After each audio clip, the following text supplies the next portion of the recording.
Terakhir, tak jelasin cepet-cepetan. Ada 4 golongan manusia di agama Kapitayan. Yang pertama, manusia yang tutuk.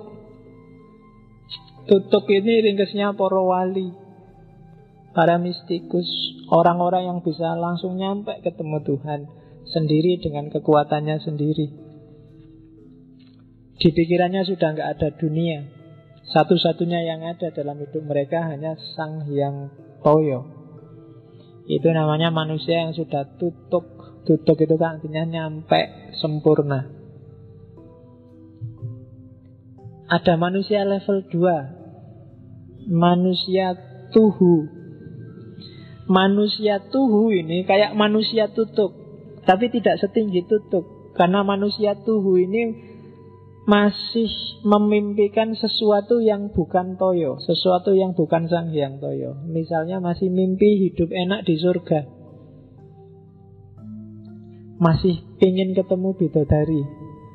Tenang aja, besok mati kita ketemu bidadari puluhan, gak cuma 47, 27. Sak kapoke, sak njaluke misalnya. Kalau masih membayangkan itu, gak salah sih, gak jelek. Cuma levelmu masih di bawah yang tutup. Jadi masih ada surga yang menghalangimu dari Sang Hyang Toyo.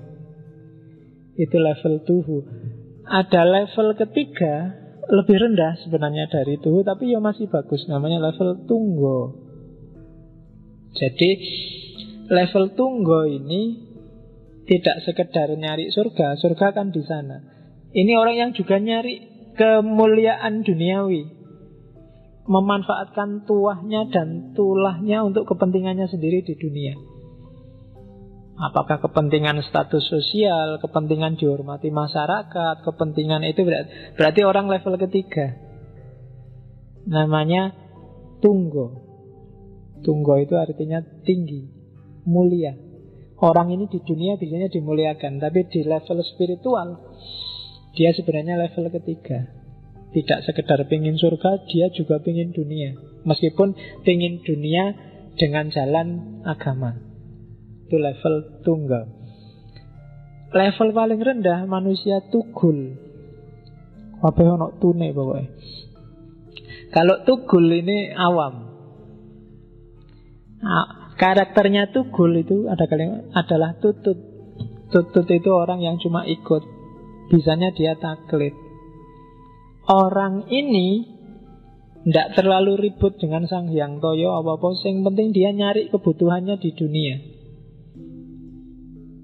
Jadi orang ini nggak bisa, kalau menyembah Tuhan dia butuh perantara. Akalnya nggak nyampe. Jadi dia butuh tu yang lain. Biasanya tunya untuk menggambarkan materi di naskahnya disebut watu. Dia butuh watu. Sehingga di kuil-kuil kadang-kadang ada kuilnya dewa siapa, terus ada patungnya. Itu sebenarnya untuk makom-makom tugul. Karena dia tidak bisa kalau nggak ada gambarnya. Kalau nggak ada perantaranya, akalnya nggak nyampe. Nah itu manusia level keempat. Kalau kalian juga begitu, wah kalau saya membayangkan Mekah, membayangkan Ka'bah, hatiku tersentuh. Berarti kamu masih butuh waktu. Jadi kamu tidak bisa ketemu langsung sama Allah. Masih banyak butuh media, masih banyak butuh waktu, masih banyak butuh yang duniawi. Dan orang tugul ini biasanya yang jadi kepentingannya adalah kepentingan dunia semata-mata. Jadi keinginan mereka, kebutuhan mereka, hasrat mereka itu aja yang dianukan. Itu biasanya manusia. Kalau di kita namanya awam. Tidak bisa dijelaskan macam-macam. Kalau mau dakwah ke level tugul ya harus untuk yang kebutuhan praktis. Sholatlah duha, nanti rezekimu lancar. Sholatlah tahajud, nanti kamu butuh apa aja mesti terpenuhi. Puasalah Senin Kemis, nanti dosamu setahun diampuni. Kayak gini-gini seneng orang makom tugul. Jadi cara berhadapan dengan Tuhan itu modelnya kayak dagang negosiasi. Aku dapat apa? Kalau aku capek-capek sholat malam, terus aku dapat apa? Kalau aku capek-capek puasa Senin Kemis, imbalannya apa? Manfaatnya apa? Fadilahnya apa? Itu berarti makommu masih makom tugul. Ya, iya. Bukan tukul loh ya, apalagi bahasa Inggris. Tukul itu berarti 2 gol itu. Oke. Ya, saya sebenarnya masih banyak ajaran-ajarannya Semar via agama Kapitayan.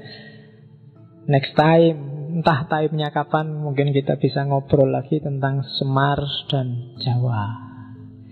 Saya kira itu ya untuk malam ini. Oke, mungkin sudah agak lama kita ngomong di dunia timur, dunia langit. Mulai minggu depan kita akan ngomong dunia bumi. Minggu depan sudah mulai Februari, jadi 1 bulan ke depan kita ke barat. Seperti saya bilang minggu lalu. Temanya adalah, kemarin saya ngomong ideologi. Karena saya lihat banyak yang istilah-istilah yang tiap hari kita omongkan tapi kamu tidak paham karepe opo. Yang pertama, liberalisme. Kan kamu sering alergi dengan liberalisme itu kan. Sipilis itu kan apa yang diharam-haramkan itu. Coba kita cek apa sih sebenarnya liberalisme itu. Termasuk ada teologi namanya teologi liberal, termasuk di Islam. Selanjutnya kita akan ngomong sosialisme dengan segala variannya. Itu yang akrab di telinga kamu tiap hari, tapi kadang kamu susah membedakan apa bedanya sosialisme sama komunisme sama yang bau-bau sosialis yang lain. Terus kapitalisme. Kamu tiap hari teriak-teriak anti kapitalisme. Jangan-jangan kamu ngerti bener apa enggak kapitalisme itu. Terus yang terakhir, sekularisme. Apa itu sekuler? Kamu paling nggak seneng dituduh sekuler. Apa ya sekuler itu pasti jelek?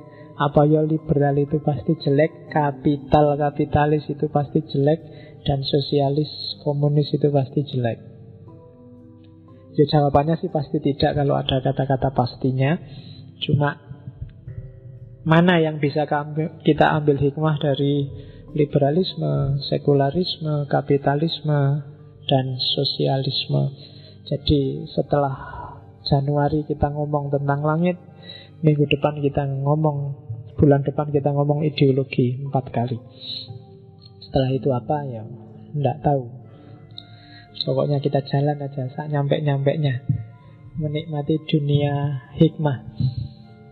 Oke, saya akhiri sekian. Kurang lebihnya mohon maaf. Wal-afu minkum. Wallahul muwafiq. Wallahu a'lam bissawab. Wassalamualaikum warahmatullahi wabarakatuh.